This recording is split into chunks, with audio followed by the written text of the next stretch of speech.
Hello, from the Wilson Center in Washington, D.C. I'm Michael Kugelman, the director of the Wilson Center's South Asia Institute. It's a great pleasure to welcome you to this multimedia feature as part of the Wilson Quarterly's Winter 2024 issue, which explores the state of global alliances. India is a country that has long maintained a policy of avoiding formal alliances, even as it has leveraged emerging alliances and looser partnerships to bolster its economy, strengthen bilateral relationships, and secure its footing on a global stage. To explore these issues further, we turn to Nirupama Rao, a Wilson Center Global Fellow who previously served as India's Foreign Secretary and as Indian Ambassador to the U.S. and China. Welcome, Ambassador Rao, and thank you for being part of this important conversation. Thank you very much, Michael. It's wonderful to reconnect with you and friends from the Wilson Center, and I send you warm greetings from Bangalore, India. Thank you so much for including me in this interview. And thank you. So let's get right to it. I'll start with our first question for you. And that is that India has long embraced a policy of strategic autonomy.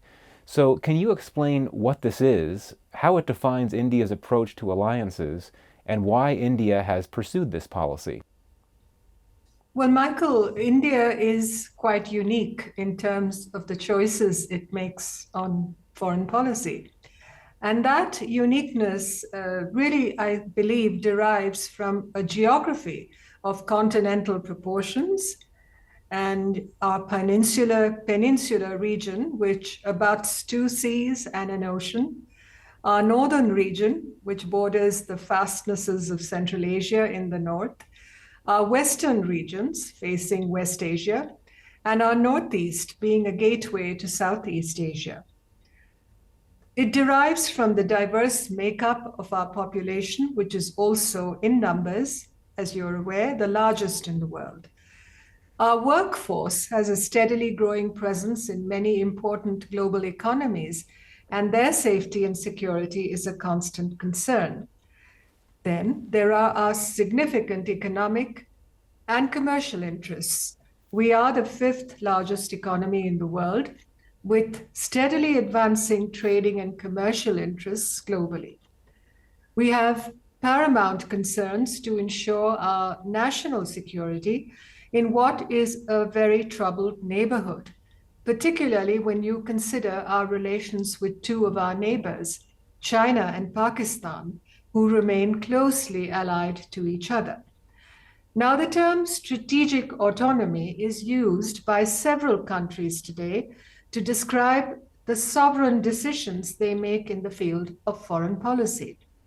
For India, strategic autonomy has signified, and we've mentioned this on a number of occasions, decisional autonomy, the exercise of the independent right to take sovereign decisions predicated on the national interest, keeping always in mind our security concerns, the safety and the security of our citizens, our focus on national development, both social and economic, our rapid race to become a developed country in the next 2.5 decades, and to be a unifying voice of reason and resilience in a world that is increasingly riven with fragmentation and fear. It's often stated that India is on no one's side but its own, that it marches to the beat of its own drum. For a country of our size and proportions, that is only to be expected. Now, such strategic autonomy has meant that India has built strategic partnerships with several countries and that it has friends and partners across various geographies. Strategic autonomy has also meant that India is a non-allied country. I use the word allied, I'm not talking about aligned. And it has not engaged in alliance relationships with any country. It's a policy that, in Prime Minister Modi's words, translates into being, and I use the word in the Sanskrit language, Vishwamitra, or a friend to the world, whose approach to global issues is based on reason, on logic, and the desire to build bridges rather than destroy them, and to infuse multilateralism with the essence of what it's meant to be, providing voice and representation to the global south and building a more equitable and balanced world order. Strategic autonomy for India also means that we will seek to build issue-based coalitions to defend our interests, whether against terrorism, on the subject of climate change, on energy, on food security, and in the defense of our territorial integrity and our democracy, and also that we support a rules-based global order. I also believe that strategic autonomy is best suited for a country that desires leading power status as it steers course on the choppy global seas that mark a polarized world today. Well, thank you for that. Really interesting. And now let's dig into that a bit more with this next question I'm going to ask you. When talking about emerging and more flexible types of partnerships, few countries have engaged in them more than India, which is, as you know, part of BRICS, the Indo-Pacific Quad, I2U2, which is a newer quad that also includes Israel and the UAE, the SCO, the Shanghai Cooperation Organization, the Trilateral Commission, just to name a few. So why do you think that India has chosen this particular approach? Yeah, that's an interesting question. In my estimation, this approach stems directly from our policy of strategic autonomy and our independent approach to building partnerships, whether bilateral or plurilateral, to advance our strategic, our security, our economic, and development interests. India is not the only country to follow such an approach today. For the developed world and the global north, I believe there is need to hear the many voices that inhabit the global garden.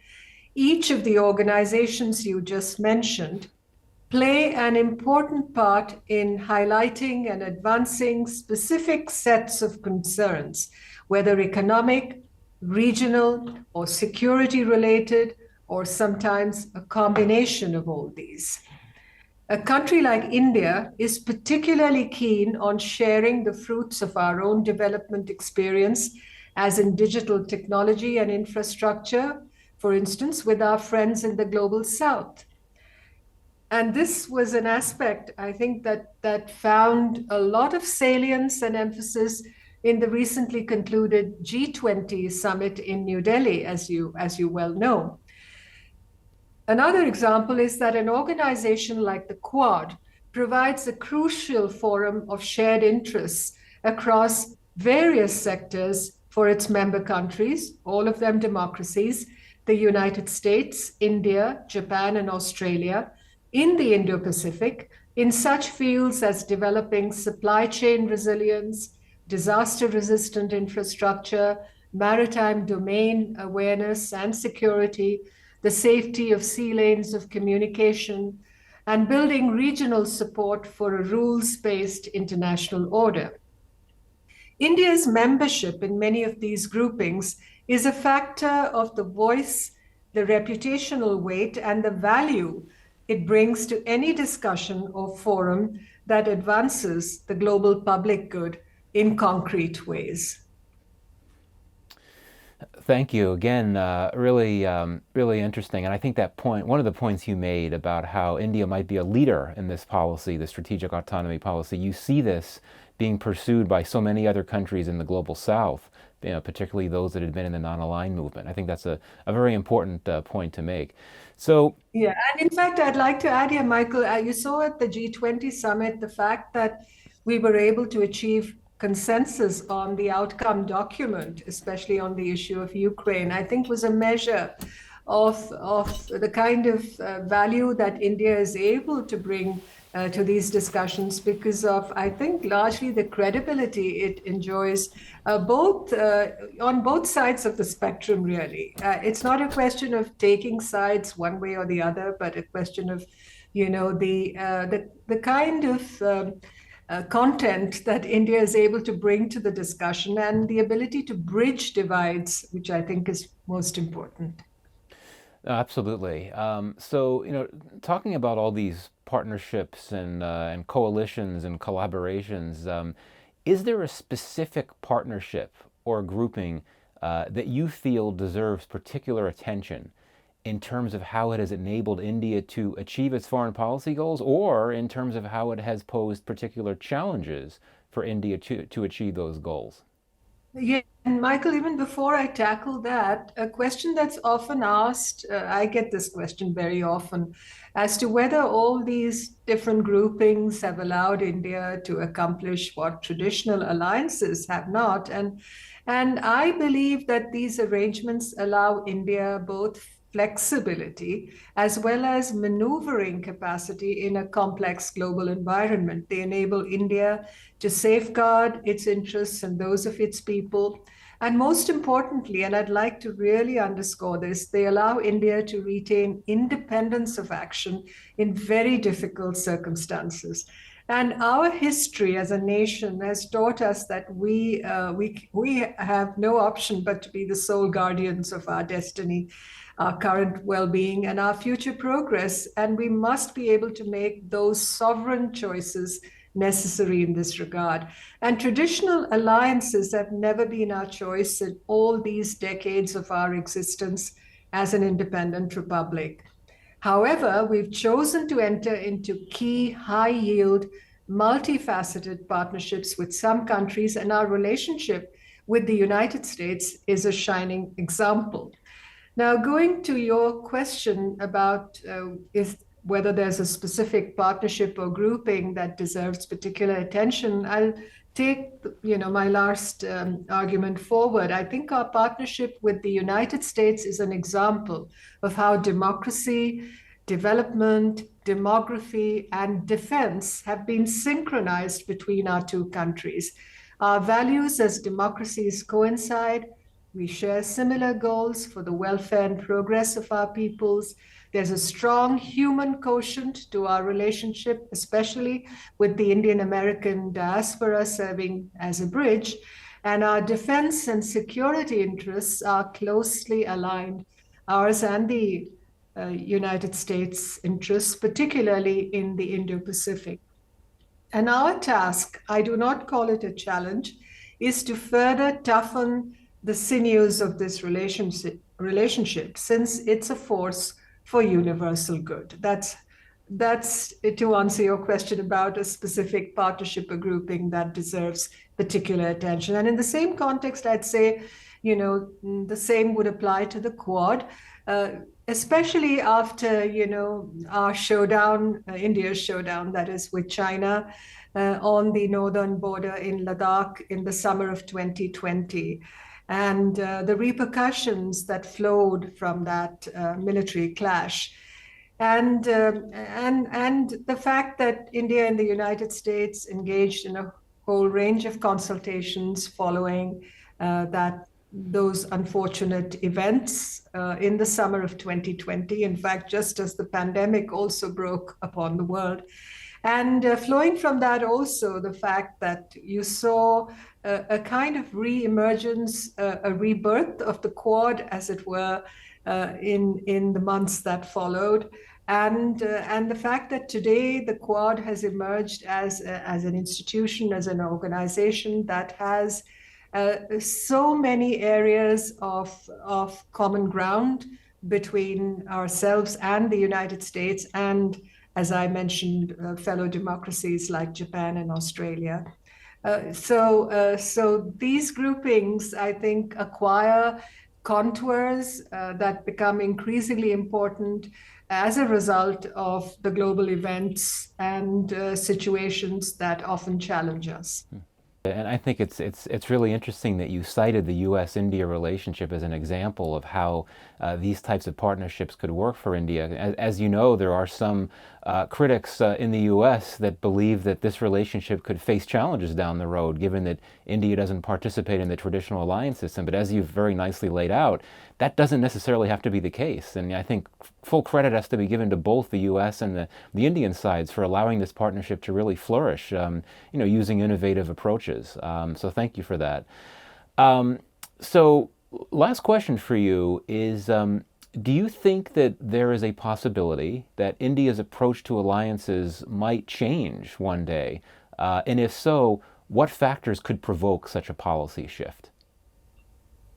Well, looking at our foreign policy, and I think it applies to the foreign policy of any country in the world today, foreign policy is always forged on the anvil of domestic concerns and the interests of the people in that country.